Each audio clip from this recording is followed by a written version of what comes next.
कहानी की शुरुआत होती है गुजरात के एक छोटे से कस्बे वरनगर से। 1950 और 60 का दशक था। सुबह की धुंध के बीच रेलवे स्टेशन पर एक ही आवाज गूंजती थी, चाय, गरम चाय। एक छोटा बच्चा, जिसके चेहरे पर मासूमियत थी लेकिन आंखों में एक अलग चमक, अपने पिता का हाथ बंटाने के लिए स्टेशन पर चाय बेचता था। उसके हाथ कोयले से काले हो जाते थे। ट्रेन आती तो वह दौड़कर यात्रियों को चाय देता और उनकी बातें सुनता था।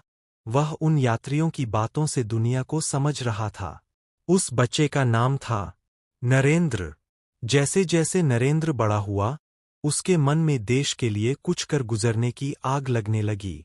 किशोरावस्था में ही उसने घर छोड़ दिया। खुद को खोजने के लिए वह हिमालय की गुफाओं में गया और पूरे भारत का भ्रमण किया।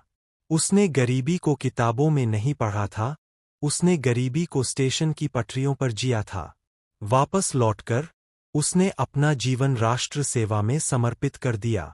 संगठन में उसने फर्श पर झाड़ू लगाने से लेकर दरी बिछाने और वरिष्ठ नेताओं के कपड़े धोने तक का काम स्कूटर पर घूम घूम कर काम करता। अक्सर खाने के पैसे नहीं होते थे तो किसी कार्यकर्ता के घर सादा भोजन कर लेता।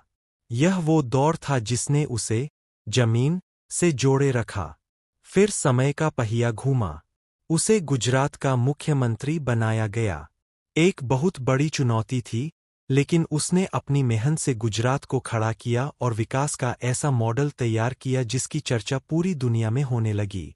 साल 2014 में जब वह प्रधानमंत्री पद के उम्मीदवार बने तो कई लोगों ने तंज कसा कि एक चाय वाला देश कैसे चलाएगा। लेकिन उन्होंने इस पत्थर को ही बना लिया। उन्होंने कहा, हाँ, मैं चाय वाला हूँ। मैंने चाय बेची है, लेकिन देश नहीं बेचा। यह लाइन देश के हर आम इंसान के दिल में उतर गई। चाय वाला दुनिया के सबसे बड़े लोकतंत्र का नेता चुना गया। जब वह पहली बार संसद भवन पहुंचे तो उन्होंने लोकतंत्र के उस मंदिर की सीढ़ियों पर अपना माथा टेक दिया। वरनगर के रेलवे स्टेशन से लेकर दिल्ली के प्रधानमंत्री निवास तक का यह सफर हमें सिखाता है कि सपने देखने के लिए महलों की जरूरत नहीं होती।